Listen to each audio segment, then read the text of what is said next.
Muy bien, aquí estamos de regreso. Vamos a estudiar la lección número 24 de nuestro manual. Son 37, pero vamos a estudiar ahora el número 24. El título es El papado contemporáneo y el sábado. Y se encuentra eso en la página 291. Pero quiero advertirles que yo voy a leer algunas citas que no están en el manual. Le he añadido algún material al manual, así que no se alarmen si no consiguen las citas allí que voy a usar. Oremos. Padre, hemos sentido tu bendición en este lugar. Amén. No hay mejor lugar donde estar esta tarde que aquí, para escuchar tu voz hablándonos por medio del santo libro que inspiraste hace tanto tiempo, pero que es de tanta actualidad. Pedimos, Señor, tu compañía en este estudio. Te rogamos que nos ayudes a entender los tiempos urgentes en que estamos viviendo, para que podamos prepararnos y que nos uses para preparar a otros también. Te lo imploramos en el nombre de Jesús. Amén. La Biblia es clara que los 7 días de la creación fueron días literales de 24 horas cada uno, como los días que nosotros conocemos hoy.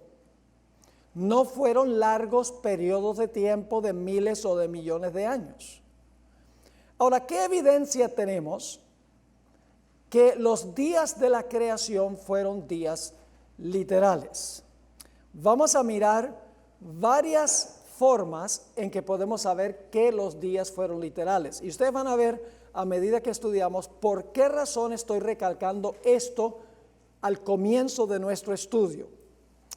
En primer lugar, todos los léxicos o los diccionarios en hebreo dicen que los días de Génesis, el capítulo 1, son días literales.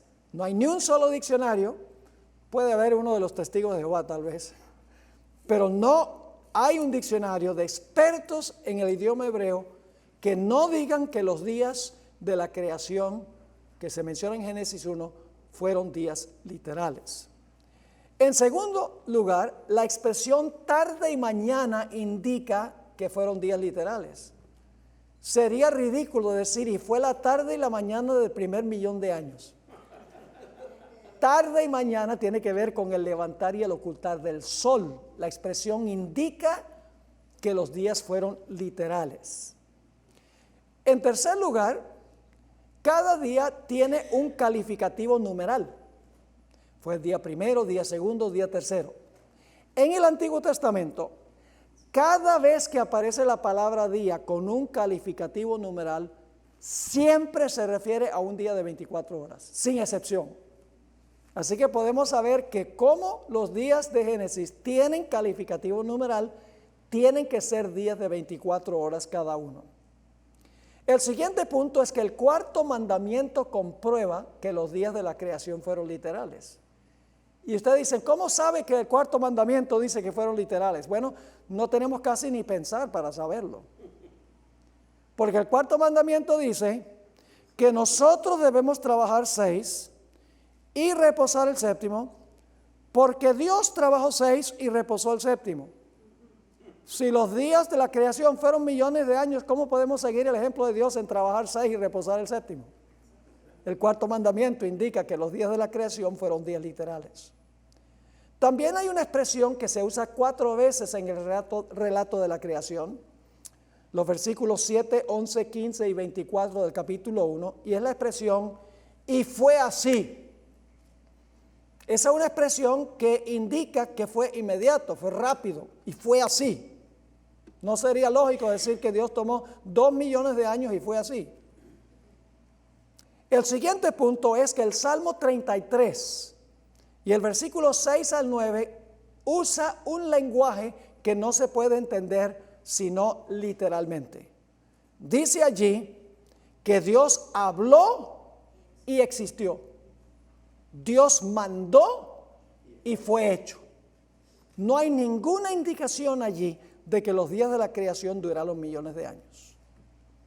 Además de eso, encontramos que Jesús y los escritores del Nuevo Testamento creían que la historia de la creación fue literal. Solo les doy un ejemplo. En Mateo 19, 4 al 6, que no lo voy a buscar ahora, el Señor Jesucristo habló del que hizo Adán y Eva al principio, los hizo varón y hembra. Es decir, Adán y Eva no vinieron por un largo proceso de evolución. Nosotros no venimos por un largo proceso de evolución. Dios hizo a Adán y Eva al principio y los hizo perfectos. Jesús creía en una creación literal. El siguiente punto es que Elena White, quien creemos que tiene el don profético o tuvo el don profético, advirtió en cuanto a los peligros de tratar de acomodar a la ciencia y la Biblia para que concuerden. La evolución y la creación no pueden concordar. Están en polos opuestos, son contradictorios. No se puede decir que la creación y la evolución pueden existir en la misma casa. Es imposible. Sin embargo, la hermana White advierte que hay ciertos teólogos que quieren acomodar la Biblia a la ciencia para que la ciencia y la Biblia concuerden, para que la evolución y la creación puedan existir juntos. Leo del libro La Educación, páginas 128 y 129. Sin embargo, algunas deducciones erróneas de fundamentos observados en la naturaleza han hecho suponer que existe un conflicto entre la ciencia y la revelación. Y en los esfuerzos realizados para restaurar la armonía entre ambos, es decir, para armonizar la ciencia y la revelación, la Biblia, se han adoptado interpretaciones de las Escrituras que minan y destruyen la fuerza de la palabra de Dios. Se ha creído que la geología contradice la interpretación literal del relato mosaico de la creación. Se pretende que se requirieron millones de años para que la tierra evolucionara a partir del caos y a fin de, ahora escuchen la palabra, y a fin de acomodar la Biblia a esta supuesta revelación de la ciencia. Se supone que los días de la creación han sido vastos e indefinidos periodos que abarcan miles y hasta millones de años. Semejante conclusión es enteramente innecesaria. El relato bíblico está en armonía consigo mismo y con la enseñanza de la naturaleza. Así que algunos teólogos hoy en día quieren acomodar el relato de la creación a la ciencia y dicen que debemos darle predominio a la ciencia en lugar de la Biblia. Ahora, la vasta mayoría de los eruditos adventistas y no adventistas concuerdan que el escritor del libro de Génesis creía que los días de la creación fueron días literales, consecutivos y contiguos de 24 horas cada uno. Pero algunos dicen que la ciencia ha comprobado que el escritor se equivocó y por lo tanto hay que acomodar el relato bíblico a los descubrimientos y las deducciones de la ciencia. Así la ciencia llega a tener más autoridad que la Biblia. Para restaurar la armonía, los teólogos inventan toda clase de explicaciones. Dicen, por ejemplo, usan el panteísmo, la creación progresiva, la evolución teísta, el diseño inteligente, el equilibrio puntuado. Inventan toda clase de explicaciones para tratar de armonizar la Biblia y la ciencia. El siguiente punto que quiero mencionar, que demuestra que los días de la creación fueron literales, ya vimos razones bíblicas, vimos lo que dice el Espíritu de Profecía, pero no solamente la Biblia y el Espíritu de Profecía dicen que los días fueron literales. Algunos científicos dicen lo mismo. Por ejemplo, un científico de nombre Henry Morris, quien fue el fundador del Instituto de Investigación Creacionista, escribió un libro muy interesante que se llama Creacionismo Bíblico. Y quiero leer dos citas de este escritor evangélico, no es adventista, pero concuerda con los adventistas que los días fueron literales de 24 horas. En la página 61 y 62 de su libro en inglés, yo traduje la cita, se encuentra esta cita, hablando del cuarto mandamiento. Este mandamiento no dio origen a la observancia del día sábado.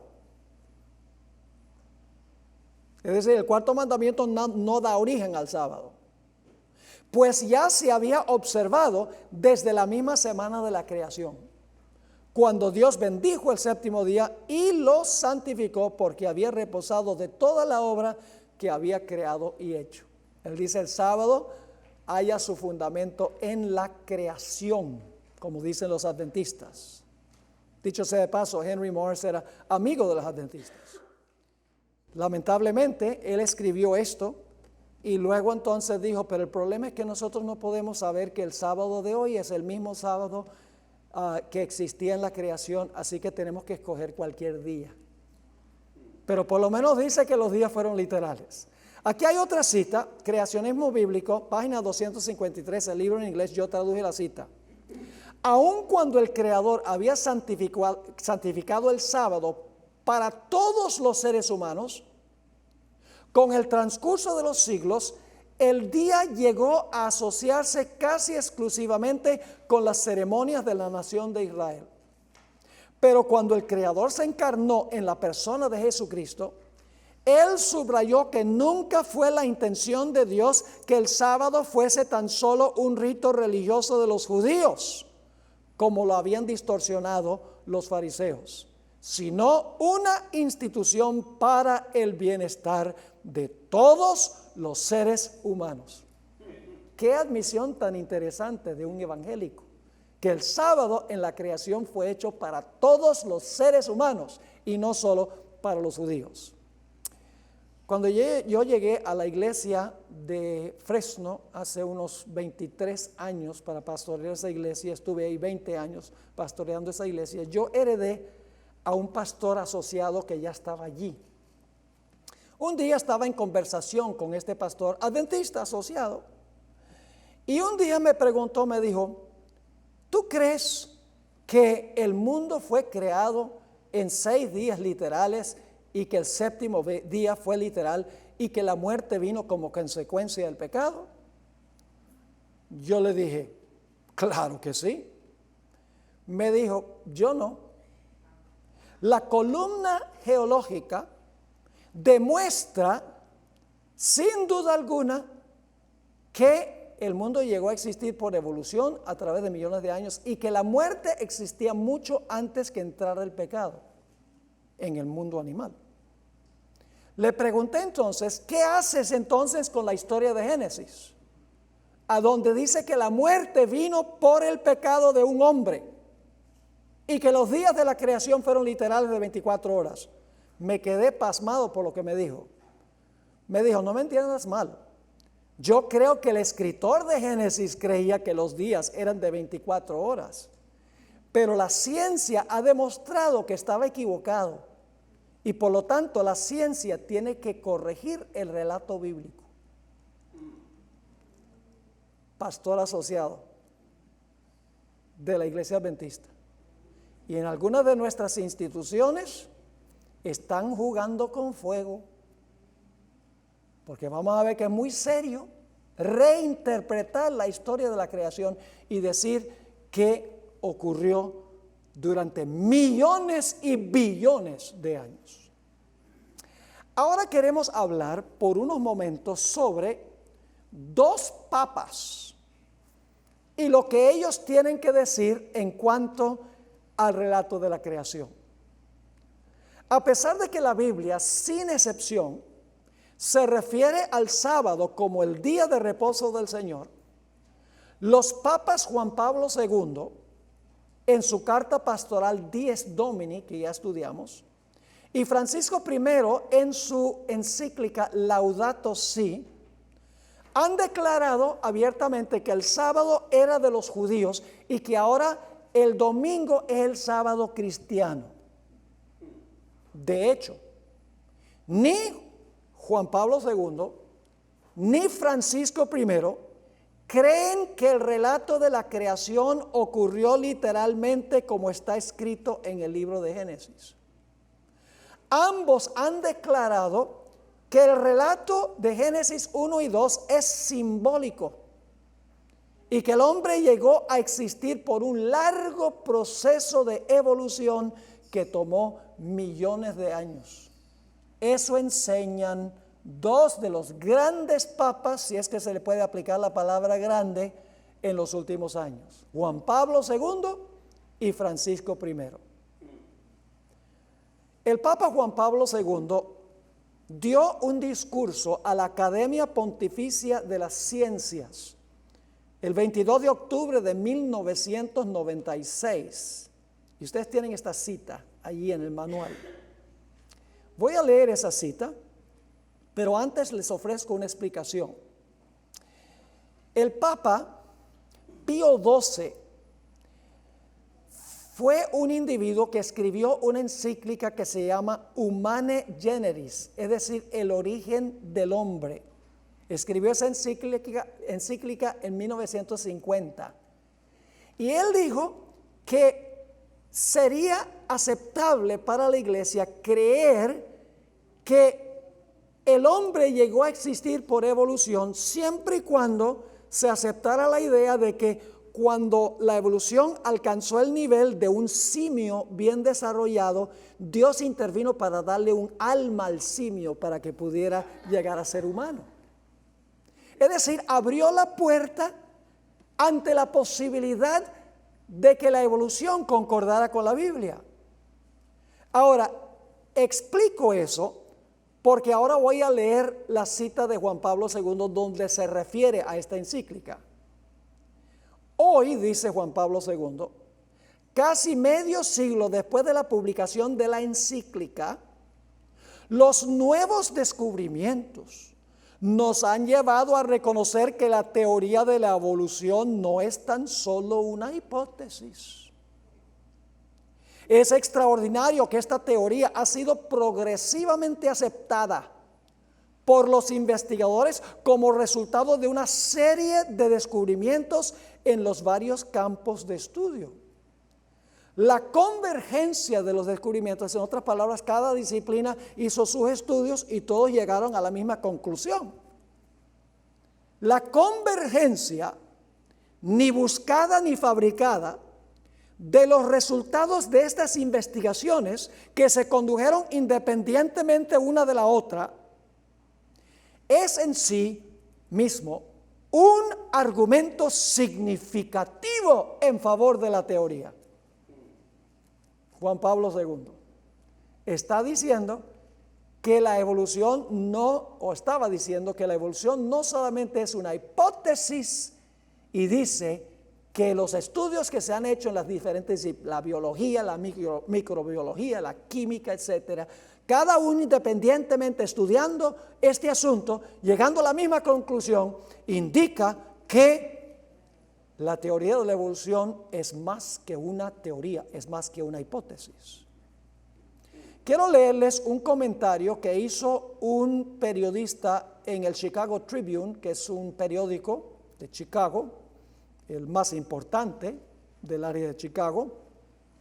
El nombre de este periodista es Stephen Swanson. Escribió este artículo el 25 de octubre de 1996. Está comentando sobre lo que dijo el Papa.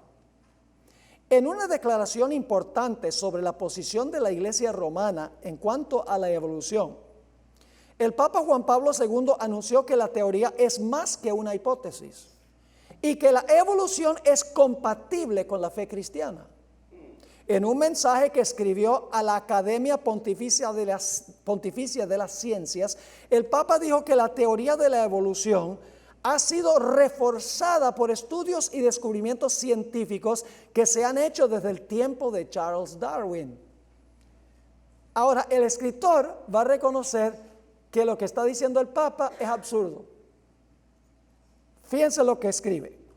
Si se toma el relato literalmente, la perspectiva bíblica del origen de la vida y el punto de vista científico de Darwin parecieran ser, ¿qué cosa? Irreconciliables. Según el relato de Génesis, la creación del mundo y de Adán, el primer ser humano, tomó 6 días. Según los científicos, el proceso de la evolución con sus mutaciones, selección natural y la supervivencia y proliferación de las nuevas especies más aptas ha tomado billones de años. El periodista dice, estas dos ideas son irreconciliables, no se pueden armonizar. O acepta una teoría o acepta la otra, que no es una teoría, porque tenemos fe en lo que dice la Sagrada Escritura. Ahora, Francisco I fue aún más explícito, y yo diría casi blasfemo. También en una notificación a la Academia Pontificia de las Ciencias, declaró lo siguiente: el Big Bang, ¿sabe lo que es el Big Bang?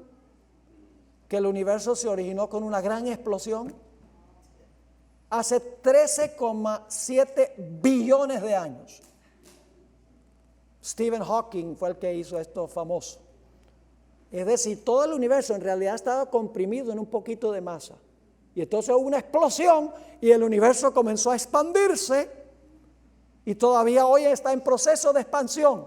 Y entonces, por algún milagro, apareció la vida en este planeta y se desarrolló en términos de evolución y aquí estamos hoy. Ahora fíjense que él dice que la Iglesia Católica acepta el Big Bang. El Big Bang que hoy aceptamos como el origen del mundo no contradice la intervención de un creador divino, sino que la requiere. La evolución en la naturaleza no es incompatible con la noción de la creación, ya que la evolución requiere la creación de seres capaces de evolucionar. En otras palabras, Dios estableció un mecanismo de la evolución para que todo llegara a existir. Y como Dios estableció el mecanismo de que todo podía evolucionar, entonces la creación y la evolución están en armonía, según él. Ahora dice, cuando leemos el relato de la creación en el Génesis, corremos el riesgo de imaginarnos a Dios como un mago con una varita mágica que le permite hacer todo, pero no es así. Es decir, Dios no puede hablar y existe. Dios tiene que establecer un método a donde por millones y millones de años hay muerte, los fuertes sobreviven y los débiles pierden, y luego desarrollo y desarrollo, hasta que finalmente aparecemos nosotros, y entonces la evolución se mueve más y más hacia su clímax, hacia una sociedad y un universo perfecto. Esa es la idea de él. Sigue escribiendo. Dios creó al humano y le permitió desarrollarse de acuerdo a las propias leyes internas de las que lo dotó, de manera que cada uno pueda realizarse personalmente. En cortas cuentas, lo que está diciendo el Papa Francisco I es que Dios usó la evolución como su método de creación. Creó las leyes de la evolución y luego dejó que funcionaran en el transcurso de billones de años. El relato de Génesis no es confiable. La creación no pasó como dice Génesis, según Francisco I y Juan Pablo II.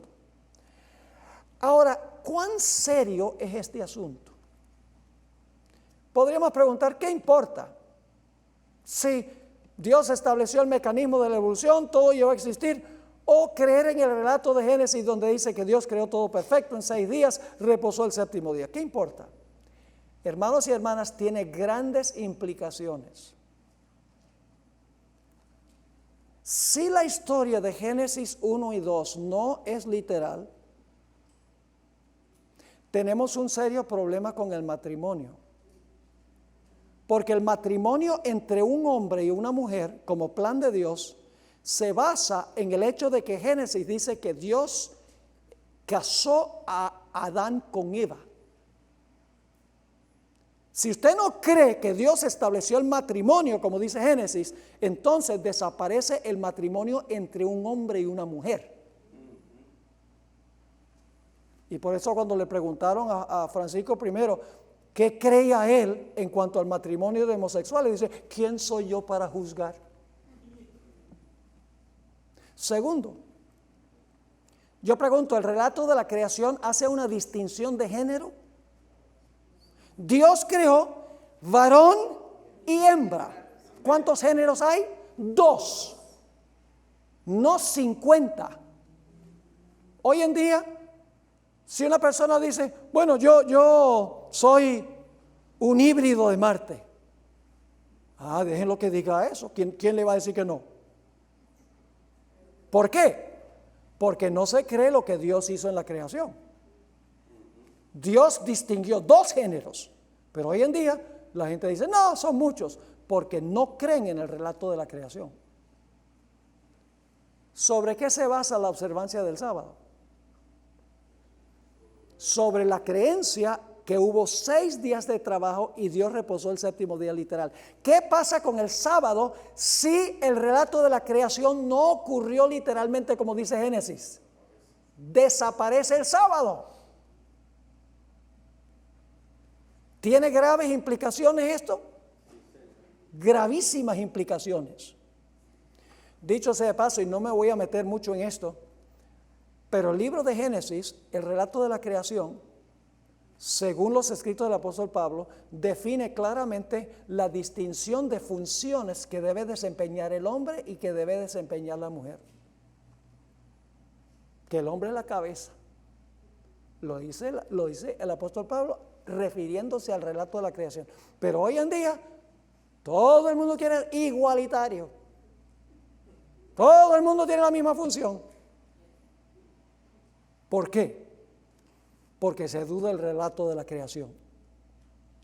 Ahora, hay más. La evolución funciona a base del principio de la supervivencia del más fuerte. Se conoce como selección natural. En inglés, the survival of the fittest. Los fuertes prevalecen y los débiles desaparecen. Entonces yo pregunto, ¿por qué Juan Pablo II vive diciendo que debemos ayudar a los débiles, ayudar a los pobres, redistribuir la riqueza para que todos tengan? Eso va en contra de la teoría en la cual él cree. Porque si los fuertes son los que sobreviven y los débiles son los que desaparecen, entonces los fuertes, en vez de ayudar a los débiles, deben deshacerse de los débiles. ¿Están conmigo? Según la teoría de evolución. Lo que él dice contradice la teoría en la cual él cree. Pero es más serio todavía. Si estamos en proceso de evolución a través de millones de años y todavía no hemos alcanzado el clímax del proceso evolutivo porque todavía hay serios problemas en el mundo, ¿cuántos años más tenemos que esperar hasta que se complete el proceso de evolución? ¿Cuánta esperanza nos da en la segunda venida de Jesús? Nada. Porque si estamos en el proceso de evolución y se alcanza una edad perfecta, cuando la evolución llegue a su punto clímax o al punto omega, ¿cuánto más tenemos que esperar para alcanzar ese punto? Y es más, ¿cuánto tiempo va a tomar para Dios hacer cielos nuevos y tierra nueva si usa el método de evolución? Por esto es que el papado no cree, solamente de labios dice que Jesús va a venir para juzgar a los vivos y los muertos, pero en la práctica no lo cree. Usted no oye al Papa Francisco I hablar de la segunda venida como la gran esperanza para resolver los problemas de este mundo y Cristo crear un cielo nuevo y una tierra nueva. Ustedes no oyen eso. Porque la Iglesia Católica, el papado, no enseña que la esperanza del mundo es que Cristo venga y rapidito arregle esto, haciendo cielos nuevos y tierra nueva. La teoría de ellos es que lentamente el papado, usando los poderes civiles del mundo, van a resolver el problema de la pobreza, van a resolver el problema de la inmigración, van a resolver el problema del cambio climático y entonces el reino de Cristo se establecerá aquí en la tierra. Ese es el concepto papal. Desde los tiempos de San Agustín, la ciudad de Dios, lo llaman, aquí en la tierra. Entonces yo pregunto, ¿tiene serias implicaciones decir que el relato de la creación no fue literal? Uy, hermanos y hermanas, Además de eso, la evolución mancha el carácter de Dios. Es un ataque frontal contra la omnipotencia de Dios. Yo pregunto, ¿acaso Dios no tuvo suficiente poder como para crear todo perfecto instantáneamente, que tuvo que usar un proceso de millones y billones de años? ¿Acaso Dios no tiene suficiente poder para decir y las cosas existen? Amén. Es un ataque frontal contra su omnisciencia y su sabiduría. ¿Acaso no es Dios suficientemente sabio como para crear todo perfecto? Amén. Desde un comienzo, amén, sin fallas? Más bien que tener que usar un método que dura billones de años con mucho sufrimiento y derramamiento de sangre y muerte en el reino animal. ¿Acaso Dios no tiene suficiente sabiduría como para hacer las cosas bien desde un comienzo? Es un ataque frontal contra el amor y la misericordia de Dios. Y ustedes dicen, ¿cómo es eso? Si ustedes estudian la teoría de la evolución, van a descubrir que eso es una teoría cruel, donde animales están matando animales. Terrible sufrimiento en el reino animal, derramamiento de sangre. ¿Suena eso como un Dios que se conmueve cuando un pajarillo cae del árbol, como dijo Jesús? Además, es un ataque frontal contra el Redentor. Porque escuchen bien, si Dios no creó a Adán y Eva perfectos, y si no pecaron comiendo del árbol de la ciencia del bien y del mal, como dice el relato literalmente en Génesis, entonces ¿para qué el hombre necesita a un Dios que lo redima del pecado? La evolución elimina la necesidad de un redentor. Fíjense cómo es la secuencia. Dios creó a Adán y Eva perfectos y vivían en un huerto perfecto. Eso es lo que dice la Biblia. Cayeron literalmente en pecado al comer literalmente del árbol de la ciencia del bien y del mal. Por eso el pecado entró al mundo y se extendió a todos los seres humanos. Y como se extendió a todos los seres humanos, se extendió también, ¿qué cosa? La muerte. La muerte es consecuencia del pecado. No había muerte antes del pecado. El pecado, la muerte es consecuencia del pecado, según la Biblia. La Biblia dice que el pecado entró por un hombre y por un hombre la muerte. En Romanos el capítulo 5 y el versículo 12. Así que el pecado entra al mundo y como consecuencia del pecado viene la muerte. Y como entra la muerte, ¿qué necesita el hombre? Un redentor que lo redima de la muerte. Y un Dios que devuelva a este mundo a lo que fue originalmente. Amén. Perfecto. La evolución destruye todo eso. Ahora entonces, nos preguntamos, ¿qué panorama aceptamos nosotros? ¿Qué panorama debe aceptar el mundo? Debe aceptar el panorama bíblico, el que predican los adventistas del séptimo día, que la creación fue perfecta, originalmente. Podemos creer que el relato de Génesis es literal, o aceptamos el relato del papado, donde dicen que la historia es simbólica. Nunca hubo un Adán y Eva. Nunca hubo un árbol de la ciencia del bien y del mal. Nunca hubo un pecado que se cometió. ¿Cuál de las dos perspectivas aceptamos? Para mí no hay ningún problema en tomar la decisión. Yo acepto la perspectiva que Dios da en su palabra. Amén. Ahora vuelvo a repetir lo que yo he mencionado antes en esta serie. Porque estamos hablando del sello de Dios y la marca de la bestia. Sello de Dios hemos visto que es el sábado. La marca de la bestia es el domingo, guardando el domingo a sabiendas de que el sábado es el día de reposo. Todavía estamos hablando de esa controversia.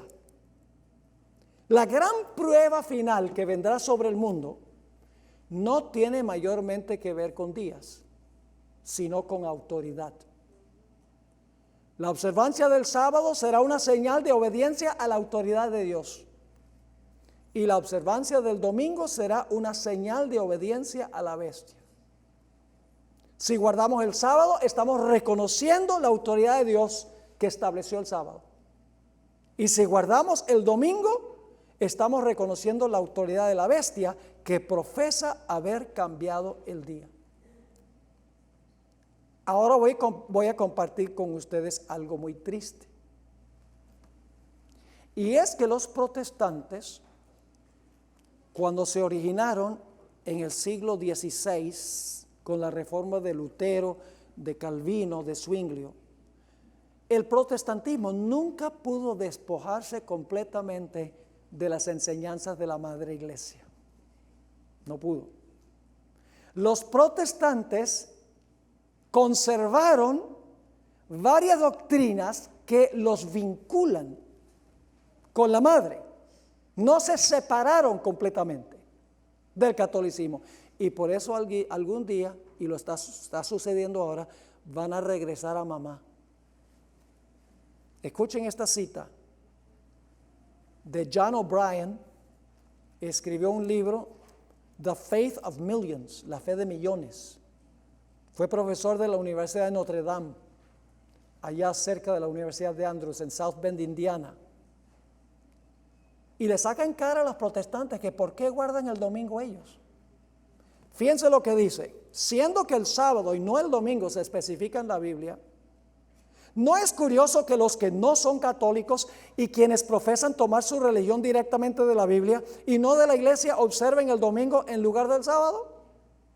Sí, claro que son inconsistentes, pero este cambio se hizo unos 15 siglos antes que naciera el protestantismo, y para ese tiempo la costumbre se observaba ya universalmente. Los protestantes han continuado la costumbre de guardar el domingo, aun cuando se basa ¿en la qué? Ustedes tienen esta cita en el manual. ¿En la qué? En la autoridad de la Iglesia Católica, y no sobre un texto explícito de la Biblia. Y ahora escuchen esto: dicha observancia permanece como un recordativo de la Iglesia Madre, de donde se separaron las sectas no católicas. Es como un niño que se fuga de su casa, pero aún lleva consigo en el bolsillo una foto de su madre o una trenza de su cabello. ¿Están entendiendo? Los protestantes dicen: oh no, nosotros guardamos el domingo porque la Biblia lo dice. No, señor. Heredaron el domingo de la iglesia romana y tratan de buscar textos bíblicos para decir que es bíblico, pero no es bíblico. Viene directamente del poder papal y nunca se despojaron de eso. Por eso, cuando guardan el domingo, aunque no quieran admitirlo, están reconociendo la autoridad de la Iglesia Católica que profesa haber cambiado el día. Aquí hay otra cita. Fíjense cómo es cuestión de autoridad. ¿Fue por la autoridad de Jesucristo? Bueno, yo no estoy de acuerdo con eso. Fue por la autoridad de Jesucristo que la Iglesia Católica transfirió este reposo al domingo para conmemorar ¿qué cosa? La resurrección de nuestro Señor. De modo que cuando los protestantes guardan el domingo, aun cuando no quieran admitirlo, le están rindiendo homenaje a la autoridad de la iglesia. Autoridad. ¿Notaron en las dos citas autoridad? Sí. Aquí hay otra. Todas estas citas son de escritores católicos, no son de protestantes. Son citas escritas por autores católicos. Una palabra en cuanto al domingo. Dios dijo: acuérdate de santificar el día sábado. El día de reposo era el sábado, no el domingo. ¿Por qué entonces santificamos el domingo en vez del sábado?, pregunta este autor católico. La iglesia alteró la observancia del sábado a la observancia del domingo. Los protestantes que profesan regirse por la Biblia y la Biblia sola y que no creerán nada al menos que esté en la Biblia, deben estar medio perplejos al observar el domingo cuando Dios dijo distintamente: santificarás el sábado. La palabra domingo no aparece en ninguna parte de la Biblia y por lo tanto los protestantes están obedeciendo la autoridad de la Iglesia Católica. Ahí está otra vez la autoridad, es cuestión de autoridad. Una última cita, y tengo muchas. En el manual sobre Daniel, el capítulo 7, tengo un manual de Daniel que incluye el capítulo 7, son 150 páginas solo sobre ese capítulo. Tengo muchas citas más. Aquí hay otra. La Santa Iglesia Católica fue la que cambió el día de reposo del sábado al domingo, primer día de la semana. Y no solo obligó a todos a guardar el domingo, sino que urgió a todos a que trabajaran el séptimo día a riesgo de un anatema. Los protestantes profesan reverenciar la Biblia. Y sin embargo, por su acto solemne de guardar el domingo, reconocen el poder de la Iglesia Católica. La Biblia dice, acuérdate del sábado para santificarlo. Pero la Iglesia Católica dice, no, guarda el primer día de la semana. Y he aquí, ahora viene la parte clave, he aquí que todo el mundo civilizado se inclina en obediente reverencia al mandato de la Santa Iglesia Católica. Y la Iglesia Católica, influyendo sobre los protestantes, finalmente, como estudiamos, va a presionar para que se imponga el día de reposo falso. Y esa será la gran prueba final. Ahora, yo mencioné esto anteriormente, pero voy a mencionarlo de nuevo porque los que ven los canales de televisión puede ser que vean una presentación y no vean la otra. Hablemos un momento de Semana Santa. ¿Cuántas veces al año se celebra el Domingo de Ramos? Una vez. ¿Y miércoles de ceniza? ¿Y jueves santo? ¿Y viernes santo? ¿Y domingo de resurrección? Semanalmente. ¿Por qué razón es que se celebra la resurrección semanalmente cuando todos los otros eventos se celebran anualmente? Porque es una tradición de la Iglesia Católica que no se encuentra en la Sagrada Escritura. A pesar de que la Biblia, sin excepción, se refiere al sábado como día de reposo de Dios, los papas Juan Pablo II en su carta pastoral Dies Domini y Francisco I en su encíclica Laudato Si han declarado que el séptimo día es sábado de los judíos. Sin embargo, la Biblia nunca se refiere al sábado como judío. Sin excepción, se refiere al sábado como el día de reposo del Señor, porque Dios reposó primero antes que el hombre en ese día, como hemos estudiado. Satanás odia el sábado. ¿Saben que Satanás odia las dos instituciones que Dios estableció en la creación? ¿Satanás odia el matrimonio? Miren nada más lo que está pasando con el matrimonio. Más del 50% de los matrimonios terminan en divorcio. No solo fuera de la iglesia adventista, en la iglesia adventista también. Pornografía. Para que los esposos no quieran tener relaciones con la esposa, sino con una persona imaginaria en una pantalla. Adulterio, viviendo juntos sin casarse, niños que nacen, bebés que nacen fuera del matrimonio, desastre la revolución sexual. Pero los medios seculares nunca estarían dispuestos de admitirlo, que la revolución sexual de los años 60 ha sido un desastre para el matrimonio. Por eso hay tantos niños que son delincuentes, por culpa del hecho que no tienen padres. Se educan con el televisor. ¿Odia Satanás el matrimonio? Sí. Se ve patente. ¿Y el sábado qué? ¿Lo odia también? También. ¿Sabe que a veces yo voy a un lugar el sábado a predicar en New Jersey, en Nueva York? La iglesia está en medio de todos los almacenes, etcétera. Oye, y yo me entristezco tanto cuando veo que prácticamente todos, con la excepción de los que están en la iglesia, están comprando y vendiendo y jugando fútbol, completamente inconscientes en cuanto a la bendición del sábado.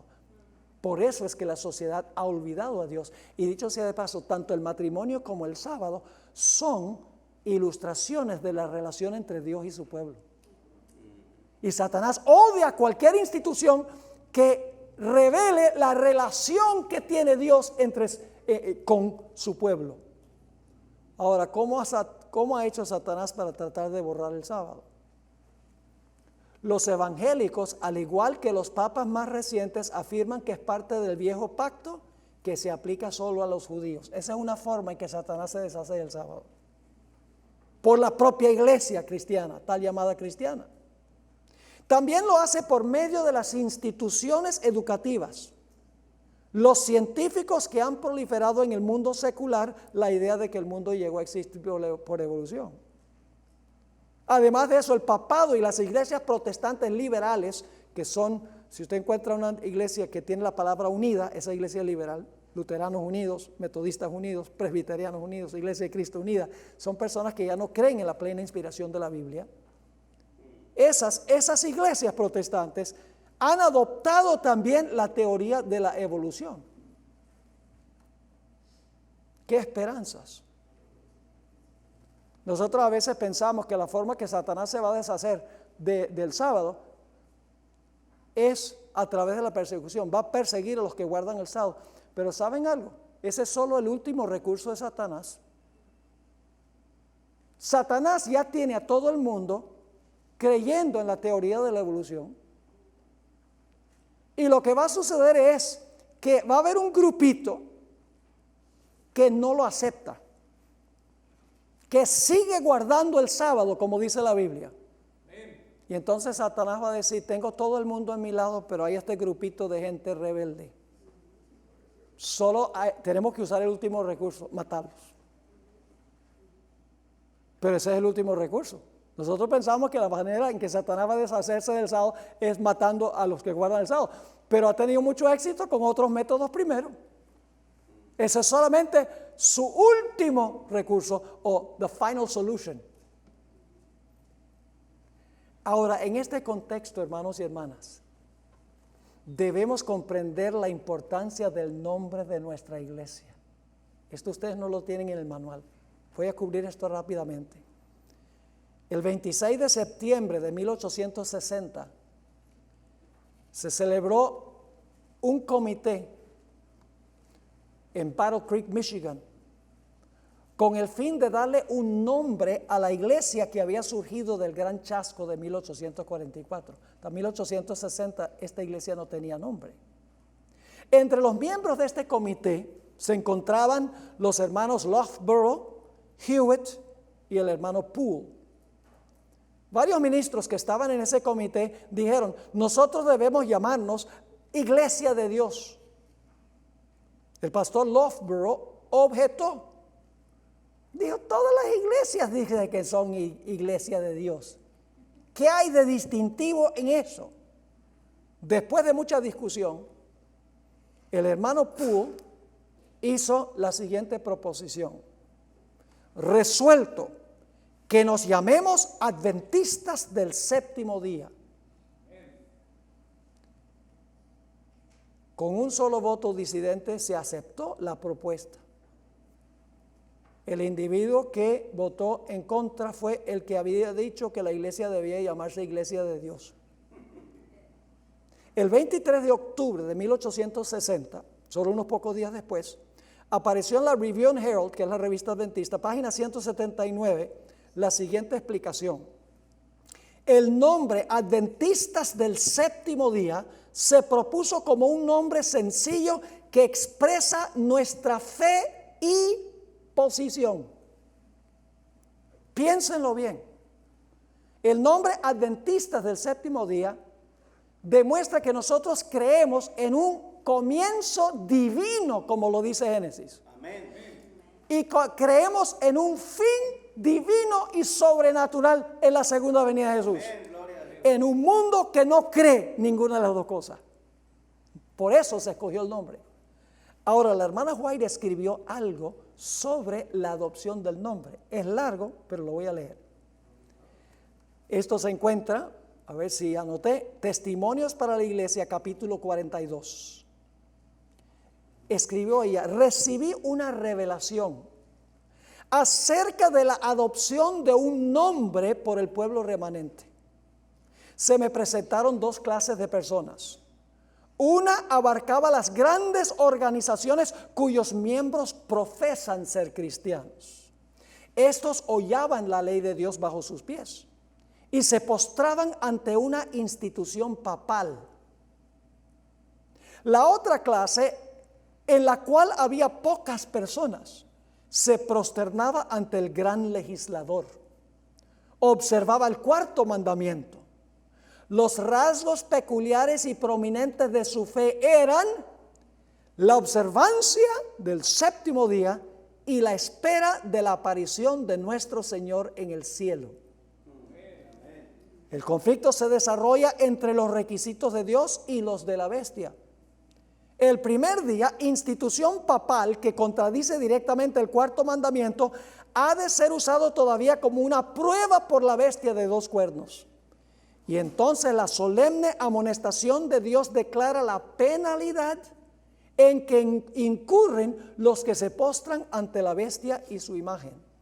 Beberán el vino de la ira de Dios, que es derramado sin mezcla en la copa de su indignación. Y luego dice ella, no podríamos elegir un nombre más apropiado que el que concuerda con nuestra profesión, expresa nuestra fe y nos señala como un pueblo peculiar. El nombre adventista del séptimo día es una reprensión permanente para el mundo protestante. En él se halla la línea de demarcación entre los que adoran a Dios y los que adoran a la bestia y reciben su marca. El gran conflicto se desarrolla entre los mandamientos de Dios y los requisitos de la bestia. Debido a que los santos guardan todos los 10 mandamientos, el dragón hace guerra contra ellos. Si quisieran arriar el estandarte y renunciar a las peculiaridades de su fe, el dragón se aplacaría. Pero ellos excitan su ira porque se atreven a levantar el estandarte y a desplegar su bandera en oposición al mundo protestante que adora la institución del papado. El nombre adventista del séptimo día presenta los verdaderos rasgos de nuestra fe y convencerá la mente inquisidora. Como una saeta del carcaj del Señor, herirá a los transgresores de la ley de Dios e inducirá al arrepentimiento para con Dios y a la fe en nuestro Señor Jesucristo. Me fue mostrado que casi todo fanático que ha surgido y que desea ocultar sus sentimientos a fin de arrastrar a otros, asevera pertenecer a la iglesia de Dios. Un nombre tal excitaría enseguida sospechas, porque se emplea para ocultar los errores más absurdos. Este nombre, es decir, iglesia de Dios, es demasiado indefinido para el pueblo remanente de Dios. Provocaría la sospecha de que tenemos una fe que procuramos encubrir.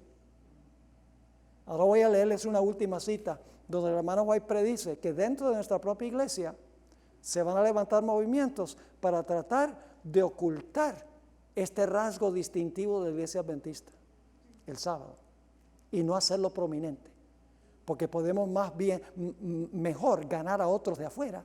Nuestras instituciones funcionan mejor si no le damos realce al sábado, si le quitamos al aviso de la iglesia, iglesia adventista del séptimo día, y ponemos iglesia de la comunidad o sencillamente iglesia adventista, pero no el nombre completo. Mensajes Selectos, tomo 2, página 442 y 443. Dice ella, me fue presentado un grupo de personas bajo el nombre de Adventista del séptimo día, que aconsejaban que el estandarte o la señal que nos hace un pueblo singular no se hiciera ondear en forma tan destacada. Como razón de esto, sostenían que no era la mejor política para asegurar el éxito de nuestras instituciones. ¿Quiénes estaban diciendo esto? ¿Se le presentó qué? Un grupo de personas, ¿de dónde? Bajo el nombre Adventista del séptimo día. Sigue escribiendo. Pero este estandarte distintivo, está hablando del sábado, ha de llevarse por todo el mundo hasta el fin del tiempo de gracia. Juan dice, al descubrir el pueblo remanente de Dios, describir el pueblo remanente de Dios, aquí está la paciencia de los santos, los que guardan los mandamientos de Dios y la fe de Jesús. Esto comprende la ley y el evangelio. el mundo y las iglesias se están uniendo para transgredir la ley de Dios, para derribar el monumento conmemorativo de Dios y para exaltar un día de reposo que lleva la rúbrica del hombre de pecado. Pero el sábado de Jehová, tu Dios, ha de ser una señal para mostrar la diferencia que existe entre los obedientes y los desobedientes. Cuando tenemos una iglesia debemos poner letra bien grande en la entrada: Iglesia Adventista del Séptimo Día. Porque la gente se va a preguntar, ¿y por qué ese nombre tan raro? Entonces tenemos la oportunidad de explicarles. Creemos que Dios creó este mundo perfecto, que el hombre cayó en pecado. El pecado se extendió a todos los seres humanos. Como consecuencia vino la muerte sobre todos. Pero Cristo nuestro Salvador vino al mundo para pagar nuestra deuda, para que algún día Él pueda hacer cielos nuevos y tierra nueva y podamos regresar a lo que existió al principio. Amén. Ahí tienen un estudio bíblico completo. Amén. En 30 segundos. ¿Está claro? Gloria a Dios. Por eso los mensajes de los 3 ángeles son nuestro mensaje, hermanos y hermanas. El mensaje del primer ángel dice que debemos adorar al que hizo. Llama a adorar al Creador, el que hizo el cielo, la tierra, el mar y las fuentes de las aguas. El mensaje del primer ángel dice: adora al Creador, y su señal es el sábado. El tercer mensaje dice: no adores a la bestia. No adores a la bestia, porque si adoras a la bestia, si obedeces a la bestia, va a caer sobre ti la ira de Dios sin mezcla de misericordia. Dios está diciendo: te lo estoy advirtiendo. Presta atención. Así que, hermanos y hermanas, qué glorioso mensaje nos ha dado Dios a nuestra iglesia. Lamentablemente este mensaje se está olvidando en la iglesia. Se habla poco de estas cosas. En algunas iglesias no quiere que se hable ni siquiera de profecías. Se asusta a la gente, se ofende a la gente. Pues, hermanos y hermanas, mejor que se ofenden ahora que perderse eternamente. Y cuando se ofenden, ¿sabe? Que cuando se ofenden, la verdad penetra y en el transcurso del tiempo dice: bueno, tenía razón en lo que decía. Las consecuencias no son nuestras. Nosotros somos llamados a predicar y dejar las consecuencias en las manos de Dios.